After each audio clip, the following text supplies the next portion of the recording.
But Collingwood are winners. Nick Dacos is a winner. The Pies make it 5 in a row. Yes!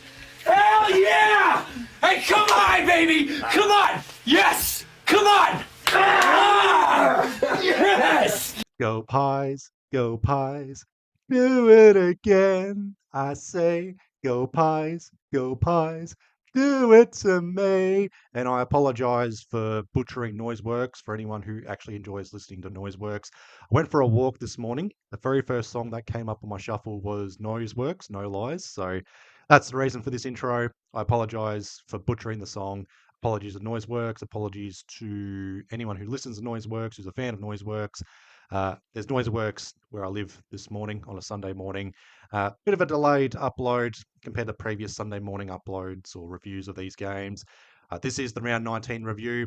Collingwood's 21-point win over Carlton, 14-6-90 to Carlton, 10-9-69. Saturday night's MCG, just under 85,000 at the MCG. Slight letdown in terms of attendance, but the crowd was roaring.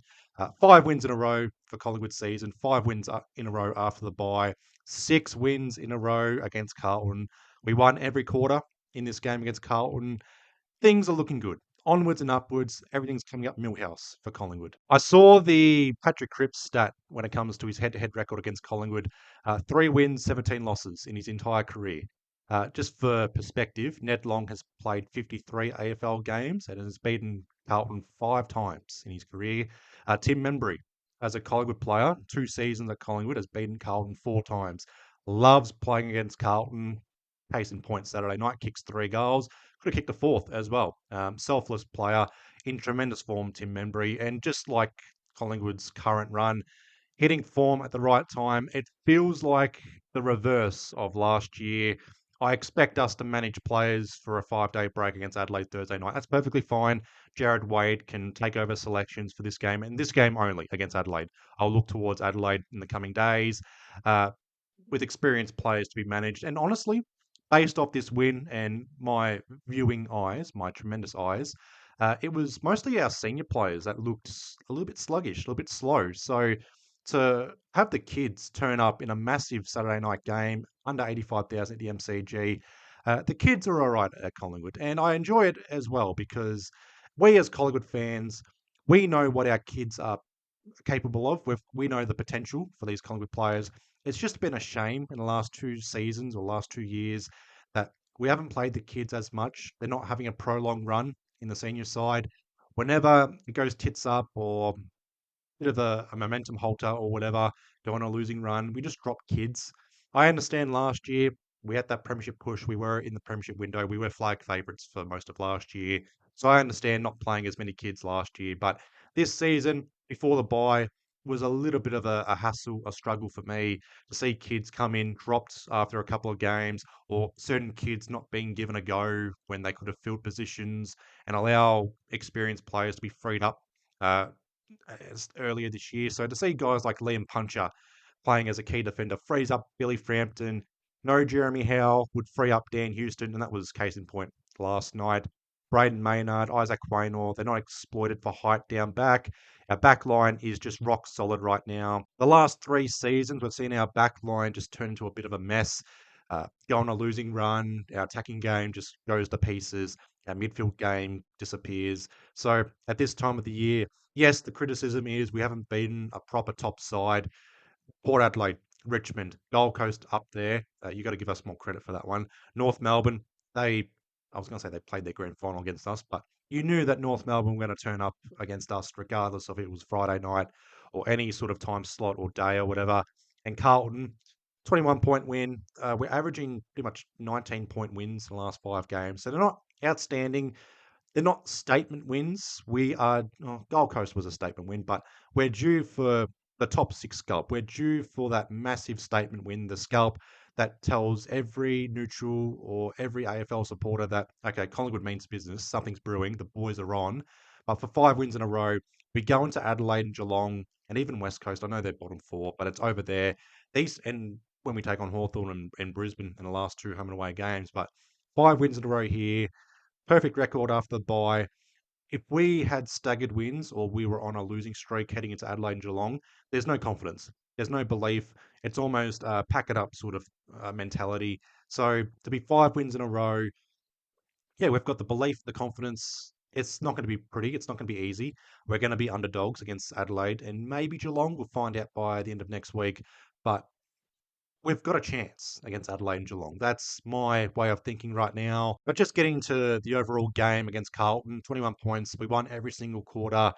First 3 goals of the game, 15 points up early on. But I just knew Collingwood 2026. And we've got issues still in our game plan. But we're working through it, teething problems. That's what's expected when we're playing kids. We're taking the game on. 3 goals up, 15 points up early on. You'd think, all right, it's comfortable first half of the first quarter. But Carlton gets their first goal, and then they get the second goal straight away. We conceded quite a few goals from centre clearances. It just sucks. We get a 3 goal lead or a 4 goal lead, and the opposition's able to chip away at it straight away.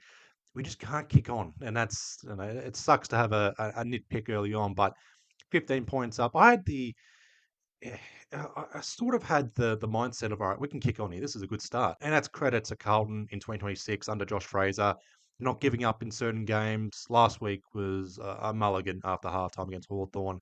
This against Collingwood, they bounced back quite a few times. We got out to a 15 plus point lead or 3 goals pretty much.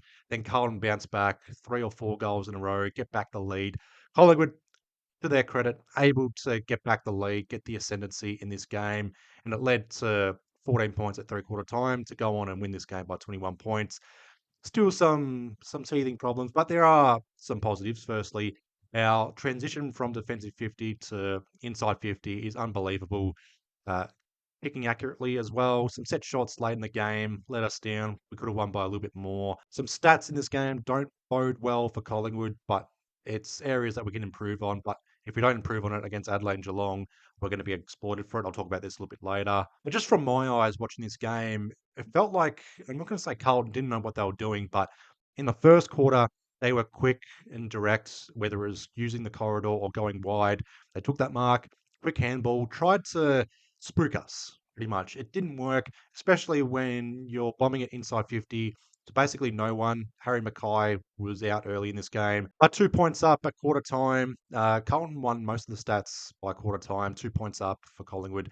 Uh, yeah, disappointing. 3 goals to start the game. We could have kicked on, had a good fast start, put Carlton on the rope straight away, see what they're made of. Start of the second quarter, Carlton had the ascendancy, all the momentum. They went from quick and direct to slow and methodical. They had plus 26 for marks in the second quarter, Carlton. So just the inability to put it on the scoreboard in the second quarter. Collingwood kicked a few goals, maintained the lead at halftime, 8 points at halftime. Darcy Cameron, oh man, I said this as well. When he got the free kick, I said, do not concede. Do not do anything stupid. And what does he do? He turns it over straight away. He's a ruckman. Cut him some slack, I know. But Darcy Cameron, he's quick when he should be slow, and he's slow when he should be quick.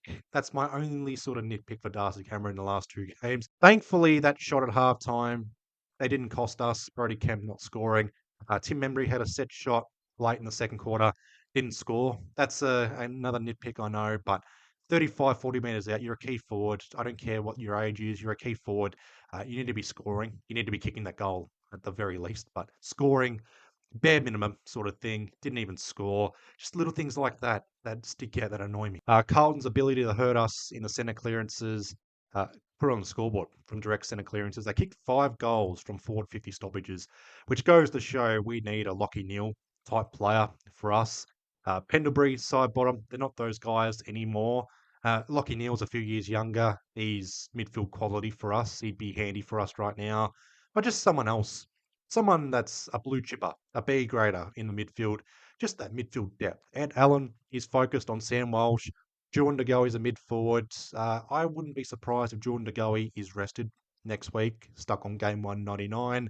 Nick Dacos is Nick Dacos, but we do need some depth, some proper midfield depth going forward. Carlton, they're not as potent in the midfield compared to previous seasons, but they've got the stars in there. Cripps, Walsh, Jagger Smith. Chera had the hamstring injury, but they've got players that can rotate through the midfield. Darcy Cameron winning the hitouts, but Liam Reedy had more hitouts to advantage compared to Darcy Cameron. So Again, another nitpick, but I'll talk about the stats a little bit later. Final quarter, I was just hopeful that Carlton didn't get on a run. It was 14 points up. We typically win the final quarters against Carlton. I was worried that if Carlton got the jump early on, then this could be game on sort of thing. This could be their moment. But Collingwood weathered the storm. Carlton just, it was either slow and methodical or quick inside 50. We were on top of it. Carlton didn't have a proper game plan, in my opinion, with heading inside 50. Our back line, rock solid. But to be fair to Carlton, they didn't have anyone to kick it to. Mitch McGovern, he's not a contested beast. Kicked a few goals. Underrated season for Mitch McGovern. Underrated season for Dan McStay. Tim Membry right now. These players are hitting peak form, which is good to see. Charlie West, uh, 4 contested marks for the game high, kicked a goal, could have had 2, but missed that set shot in the second quarter, bounced back, got the quick response, got that goal. 7-point play, pretty much, for Charlie West. More impact in this game compared to Jack Buller in the last 2 or 3 games. So Charlie West stays in the side. I'm not expecting Charlie West to have a dominant game next week against Adelaide. And if he doesn't have a good game against Adelaide, don't drop him. Just keep him in the side. We're playing quality sides going forward. So keep the youngsters in there. 21-point win, some areas of improvements, no injuries to report on for Collingwood. So that's good. Jeremy Howe to come back in. And then hopefully we bring in Lockie Schultz later in the season. But that's 10 wins in a row without Lockie Schultz in the side. Lockie Schultz missed 9 games last year. We won every single game that Lockie Schultz missed last year. And not playing this game here for Lockie Schultz, another win. So 10 wins in a row, last 2 seasons without Lockie Schultz, even though we need Lockie Schultz with his forward 50 pressure, Carlton winning the forward 50 tackles, but it just feels good. I haven't really dissected this game too much. There's probably moments in this game I should have touched on, like Jordan Nagelli putting Patrick Cripps on his ass, Patrick Cripps playing for free kick, just whatever. But just glad to have 5 wins in a row. Yes, you can say they're not quality opponents we've beaten and their form, 5 teams outside the top 10. I get it, but we're 10 points clear in the top 10. We're basically 6 points behind the top 6. Hawthorn expected to beat Richmond. There's a bit of a lockout with the top 6. Adelaide beating Sydney doesn't help us. But more importantly, if we beat Adelaide, for me, that's at least top 10 right there. Then we can push on. Now, just before I get into the team stats, I wanted to mention Collingwood's kids in depth. 6 Collingwood players with 30 games or less. We had quite a few players, 23 and under.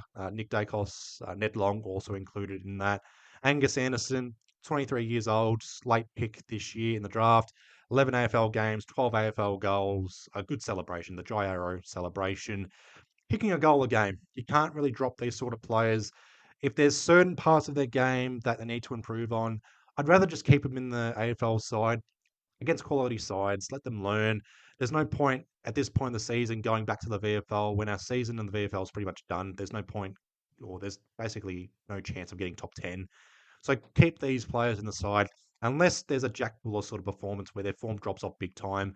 Harvey Harrison, 22 years old, 22 AFL games, just grateful that he's playing a full season yet again. He'll build on this for next year. He's out of contract next year, but these sort of performances, they're not outstanding, but they're solid games. Harvey Harrison plays better with quality around him, so keep him in the side for that. Ed Allen, 22 years old, 28 AFL games, playing that run with role. It's not going to be perfect. Sam Walsh had a decent game. Ed Allen, solid game by his standards, but it's a learning curve for Ed Allen playing in the midfield, and he'll continue growing in the midfield. Hopefully, he extends at Collingwood, but you just never know. Liam Puncher, 3 AFL games, 3 wins so far. Life's easy for Liam Puncher. Charlie West, 4th AFL game, only 3 AFL goals, but his best AFL game for Collingwood. Liam Puncher, 21 total disposals in his career at AFL level, so 7 disposals a game, 100% disposal efficiency. Sam Swadling, 19 years old, 5 AFL games, 5 wins, shave your head sort of territory. And he's playing limited minutes, Sam Swadling, but he comes on, has an impact, kicks a goal, good celebrations. Everyone's up when Sam Swadling kicks a goal, and we just kick on with Sam Swadling in the side. But this is what we need. We need these youngsters on a winning streak with the kids being played. I remember our win over West Coast 2 years ago. We won by 11 goals at Marvel Stadium. We had guys like Finn McRae, Reef McInnes, Joe Richards, maybe Jack Bytel. Something happened to Jack Bytel in that game. Lockie Sullivan, still a youngster, but he was only playing his second AFL game. Just players like that only a handful of games or a lack of experience pretty much. Harvey Harrison, I think, was playing that game as well. And it was pretty much or felt like the new wave of Collingwood was coming through. That was 2024. We know what happened in 2024. We didn't do much that year, but in the last 2 seasons, yes, last year we were in the premiership window, so we're not expected to play kids. But just finally being able to play the kids, give them a prolonged run. We look quicker, the kids are getting more involved, and this is what we get. I said after our loss against Melbourne, we got what we deserved. Right now, 5 wins in a row, taking the game on, playing kids, taking risks, backing ourselves in. We get what we deserve right now. It goes both ways, but we all know the true litmus test starts next week, and then we'll know for sure if we really are a genuine chance for anything special in 2026. Just getting to the team stats for this one, minus 15 for disposals, plus 13 though for contested possessions. I think that's the Carlton effect. We want it more, and it shows right there. Plus 13 for contested possessions. Dominated the hitouts, Darcy Cameron, but Liam Reid, he got the hitouts to advantage, 8-6. So again, just an area there for Darcy Cameron. We know he's not going to dominate in the centre clearances or centre ball ups. Carlton, they look potent at times in the centre clearances. -2 for overall clearances, not even a break even. A bit of a letdown there. -5 for centre clearances, clearly. But we dominated stoppage clearances in the final quarter to go +3 for the entire game. +24 for tackles, but -24 for marks. You can thank the second quarter for that. Carlton just chipping away, just taking the game away from us in the second quarter. But final quarter for us, just chipping it away, holding it up. Professional sort of ending right there. Tackles inside 50 though. Carlton winning 10-8. Lack of Lockie Schultz does that though. Marks inside 50. Collingwood 13, Carlton 12, so +1. Contested marks for the entire game, 9-1, Collingwood's favour. No Harry Mackay will do that. Lack of height for Carlton standards. -2 for inside 50s, -2.2% differential for efficiency inside 50. Our first and second quarters, our efficiency inside 50 was a letdown. One of the many reasons why Carlton was still in the game.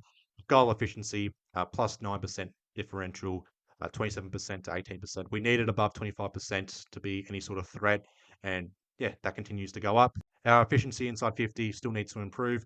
Again, areas of improvement, but hopefully with the litmus tests coming up, we're able to fix that straight away. And I'll just get through the player stats real quickly. Nick Dacos does Nick Dacos things, 36 disposals, 4 clearances, 10 score involvements, 4 inside 50s, maybe 3 Brownlow votes. Didn't look like a dominant game. And that's the thing with Collingwood's players here.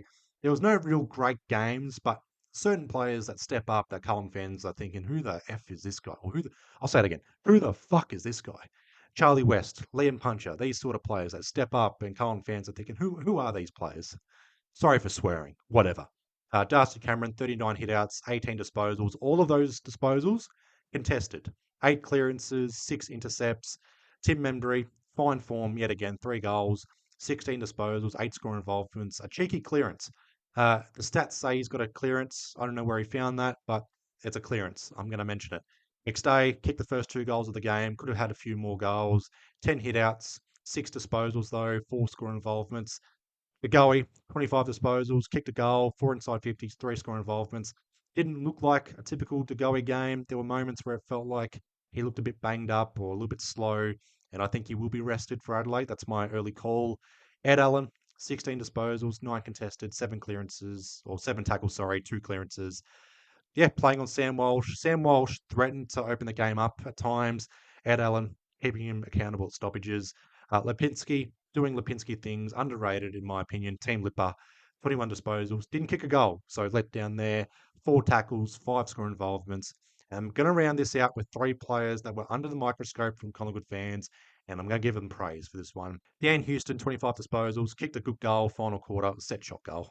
5 rebound 50s, team high for that one. 7 score involvements, 3 inside 50 entries.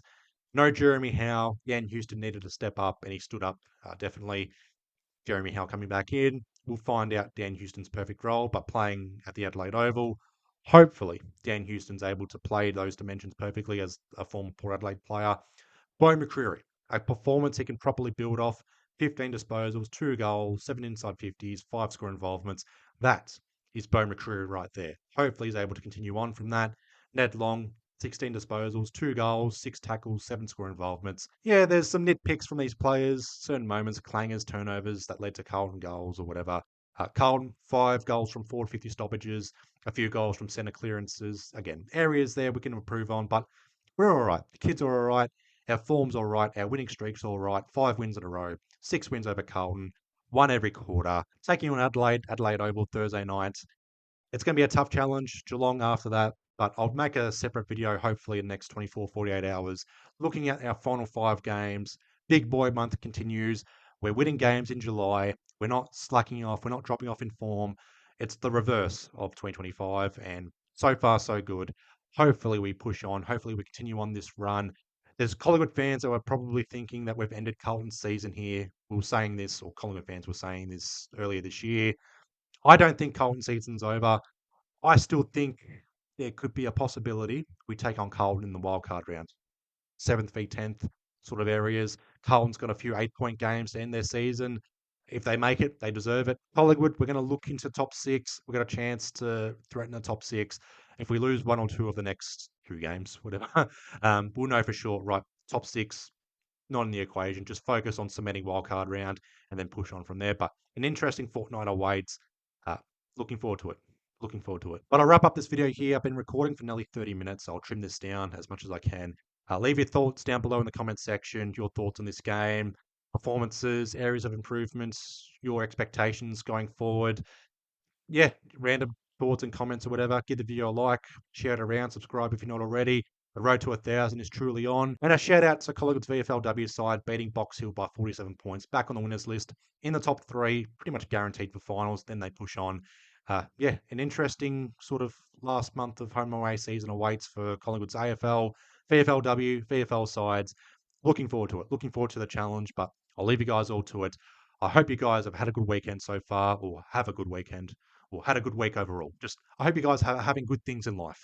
Please be well, please be safe, and I'll see you guys either Monday or Tuesday for my next upload. Tuesday night will be the preview to the Adelaide game. Wednesday night, team selections final word. Maybe an upload Monday night, but it's a watch this space. But I'll start again. I hope you guys have a good weekend. Please be well, please be safe, and I'll see you guys in the next one. Up the pies.